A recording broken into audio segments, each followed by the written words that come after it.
What is a crystal? A crystal is an assemblage of molecules which form a unit cell of its identity in space, and from that unit cell a consciousness is given to it, a soul if you want.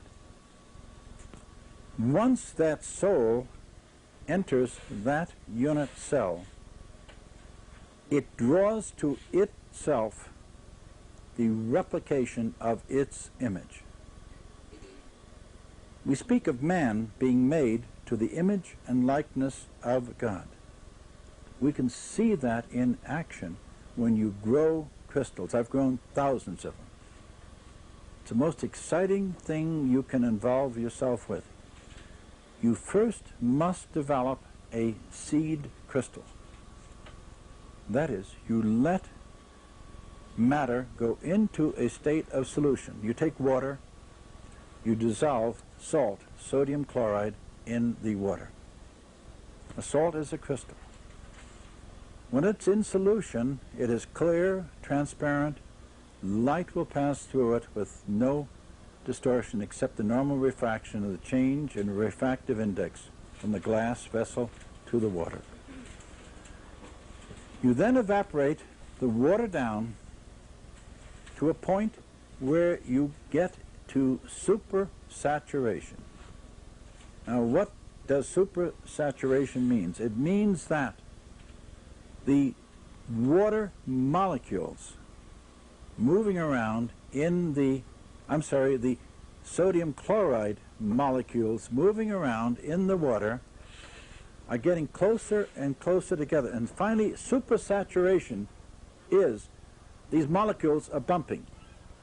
The free space has been reduced and they hit.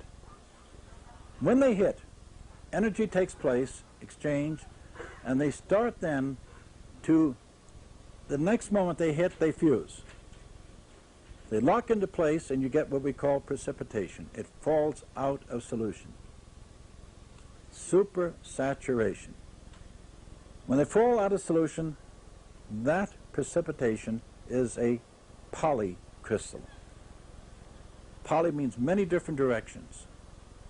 Now you take a polycrystalline particle, you take one under the microscope and you pull a single crystal of one of these little tiny crystals out, and you mount it on the tip of a wire, silver wire or copper as well.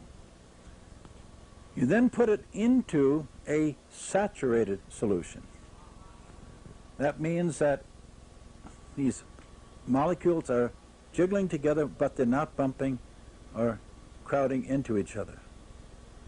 The moment you put that crystal in, the outer face of that crystal will dissolve, comes to equilibrium with the mass that you have, and suddenly a remarkable thing takes place. From that melt, from that crystal, an information has been transported to the fluid to say, I am ready now to grow into the form I am to be. It releases a consciousness. And then as you hold your temperature constant and the vibration around the room, the thing will start to accrete, one unit cell at a time. A unit cell is the smallest fraction of the combination, let's say, of sodium and chlorine, that it will retain the identity of sodium chloride. You go below that, it is only a sodium atom and a chlorine atom or ion. Now, I'm going to come right back to where I started. I made, in 1961, a major discovery that I could grow crystals precisely when I applied sound to them. When I found the note for a particular class or category of crystals I wish to grow. And when I sounded that note, either in the solution or in the furnace, that crystal grew perfectly. I got a magnificent single crystal with all of the faces developed and in exact pattern of symmetry and form. This is a crystal of quartz.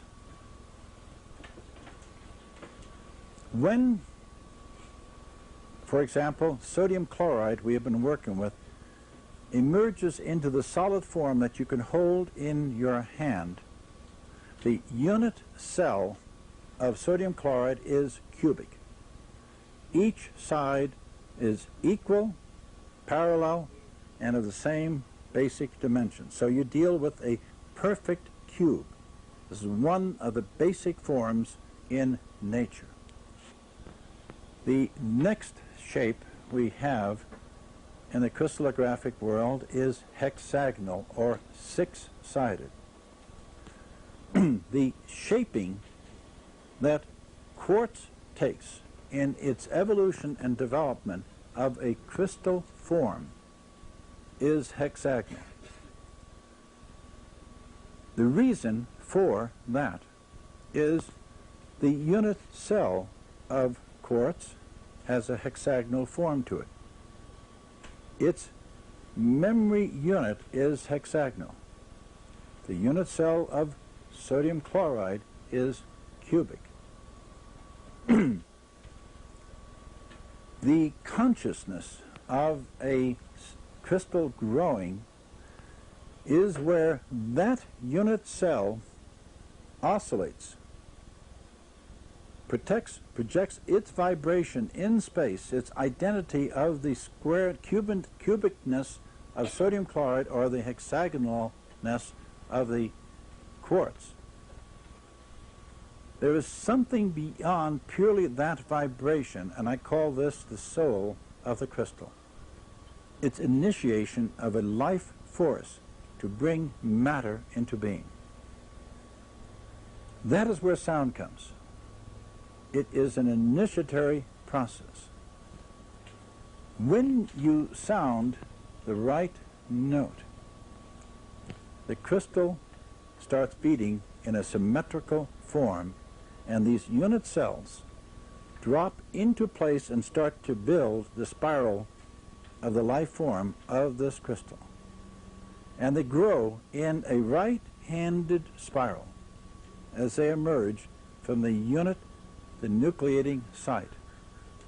Now, as they drop into place, they develop what we call faces. This is a face. It's a termination from the crystal. It will grow in a spiral like this and will stop here, develop here until it's formed all six sides. The reason it stops is the following. Initiation of the growth is here, and because of the forces, the temperature, the vibration, the oscillating temperatures that exist in the atmosphere surrounding this, and above all, the nucleating food of the fluid, silicic acid, it will grow and develop in this way. Now, when there is interruption of the growth, you see it as little transverse ridges. It means that there was a momentary interruption in the pattern of growth of this crystal. Each of these angles here, in this face versus this, are identical to all quartz crystals throughout the world. We have what we call a goniometer. We set this on and we measure these angles. We compare them to a handbook. We can identify quartz.